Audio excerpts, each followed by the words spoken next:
In the fall the war was always there, but we did not go to it any more. It was cold in the fall in Milan, and the dark came very early. Then the electric lights came on, and it was pleasant. Along the streets looking in the windows.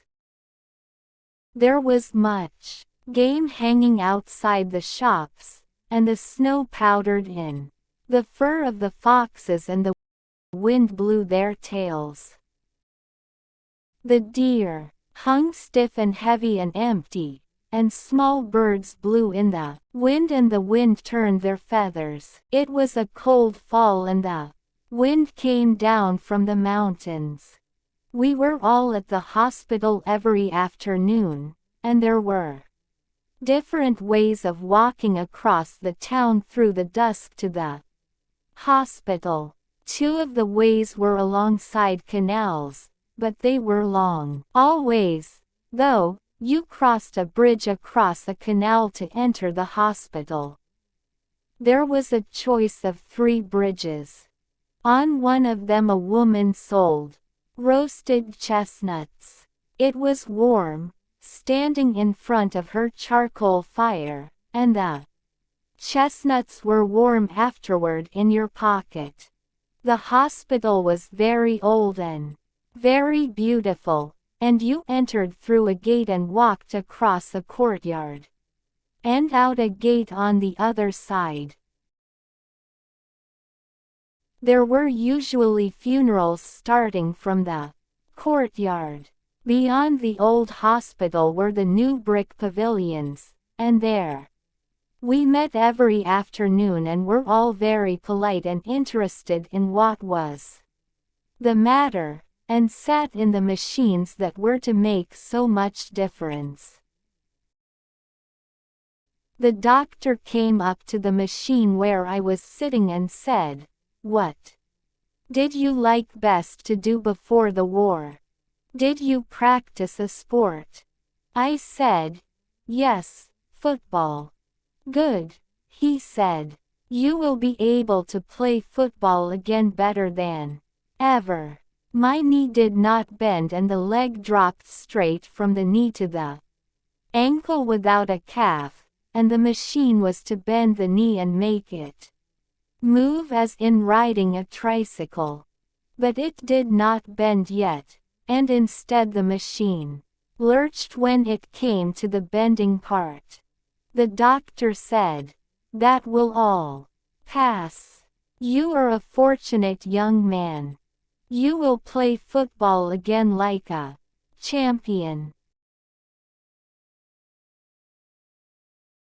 In the next machine was a major who had a little hand like a baby's. He winked at me when the doctor examined his hand, which was between 2 leather straps that bounced up and down and flapped the stiff fingers, and said, "And will I too play football, Captain Doctor?" He had been a very great fencer, and before the war the greatest fencer in Italy. The doctor went to his office in a back room and brought a photograph, which showed a hand that had been withered almost as small as the major's. Before it had taken a machine course, and after was a little larger. The major held the photograph with his good hand and looked at it very carefully. "A wound?" he asked. "An industrial accident," the doctor said. "Very interesting, very interesting," the major said, and handed it back to the doctor. "You have confidence?" "No," said the major. There were 3 boys who came each day who were about the same age I was. They were all 3 from Milan, and one of them was to be a lawyer, and one was to be a painter, and one had intended to be a soldier, and after we were finished with the machines, sometimes we walked back together to The Café Kova, which was next door to the Scala. We walked the short way through the communist quarter because we were four together. The people hated us because we were officers, and from a wine shop someone would call out, "A basso gli ufficially," as we passed. Another boy who walked with us sometimes and made us five wore a black silk handkerchief across his face because he had no nose then and his face was to be rebuilt. He had gone out to the front from the military academy and been wounded. Within an hour after he had gone into the front line for the first time. They rebuilt his face, but he came from a very old family, and they could never get the nose exactly right. He went to South America and worked in a bank. But this was a long time ago, and then we did not any of us know how it was going to be afterward. We only knew then that there was always the war, but that we were not going to it anymore. We all had the same medals, except the boy with the black silk bandage across his face, and he had not been at the front long enough to get any medals. The tall boy with the very pale face who was to be a lawyer had been lieutenant of Arditi and had 3 medals of the sort we each had only one of. He had lived a very long time with death, and was a little detached. We were all little detached, and there was nothing that held us together except that we met every afternoon at the hospital. Although, as we walked to the Kova through the tough part of town, walking in the dark, with light and singing coming out of the wine shops, and sometimes having to walk into the street when men and women would crowd together on the sidewalk so that we would have had to jostle them to get by, we felt held together by there being something that had happened that they, the people who disliked us, did not understand. We ourselves all understood the Kova, where it was rich and warm and not too brightly lighted, and noisy and smoky at certain hours. And there were always girls at the tables and the illustrated papers on a rack on the wall. The girls at the Kova were very patriotic, and I found that the most patriotic people in Italy were the café girls, and I believe they are still patriotic. The boys at first were very polite about my medals and asked me what I had done to get them. I showed them the papers, which were written in very beautiful language and full of fratellanza 5 and abnegazione, but which really said, with the adjectives removed, that I had been given the medals because I was an American. After that their manner changed a little toward me. Although I was their friend against outsiders. I was a friend, but I was never really one of them after they had read the citations, because it had been different with them and they had done very different things to get their medals. I had been wounded, it was true, but we all knew that being wounded, after all, was really an accident. I was never ashamed of the ribbons, though, and sometimes, after the cocktail hour, I would imagine myself having done all the things they had done to get their medals, but walking home at night, through the empty streets with the cold wind and all the shops closed, trying to keep near the street lights. I knew that I would never have done such things, and I was very much afraid to die, and often lay in bed at night by myself, afraid to die and wondering how I would be when I went back to the front again. The three with the medals were like hunting hawks. 7. And I was not a hawk, although I might seem a hawk to those who had never hunted. They, the three, knew better, and so we drifted apart.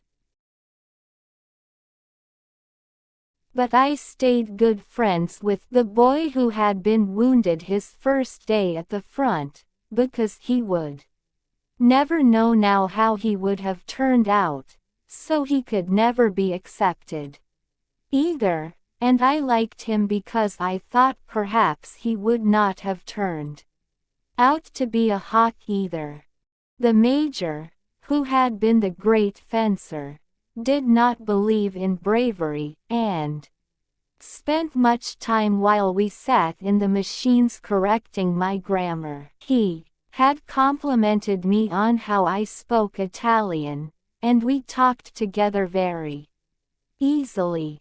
One day I had said that Italian seemed such an easy language to me that I could not take a great interest in it.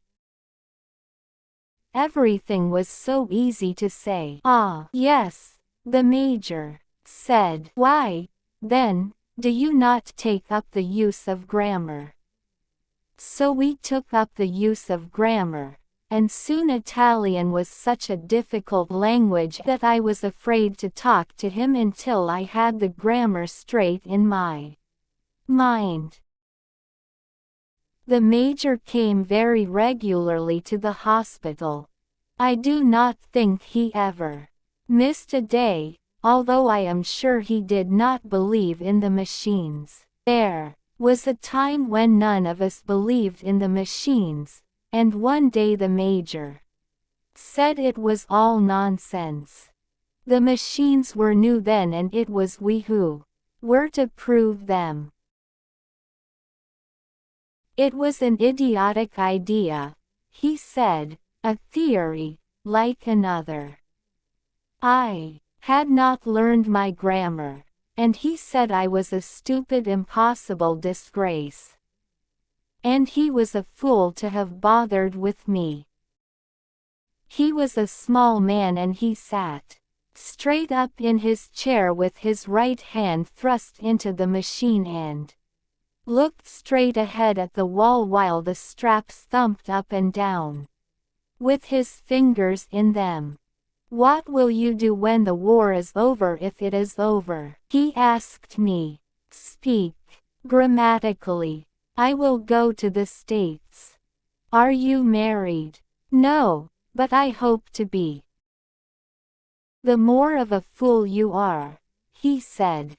He seemed very angry. A man must not marry. Why, Signor Maggiore? Don't call me Signor Maggiore. Why must not a man marry? He cannot marry. He cannot marry, he said angrily. If he is to lose everything, he should not place himself in a position to lose that. He should not place himself in a position to lose. He should find things he cannot lose. He spoke very angrily and bitterly, and looked straight ahead while he talked. But why should he necessarily lose it? He'll lose it, the major said. He was looking at the wall. Then he looked down at the machine and jerked his little hand out from between the straps and slapped it hard against his thigh. He went back into the other room for the light treatment and the massage.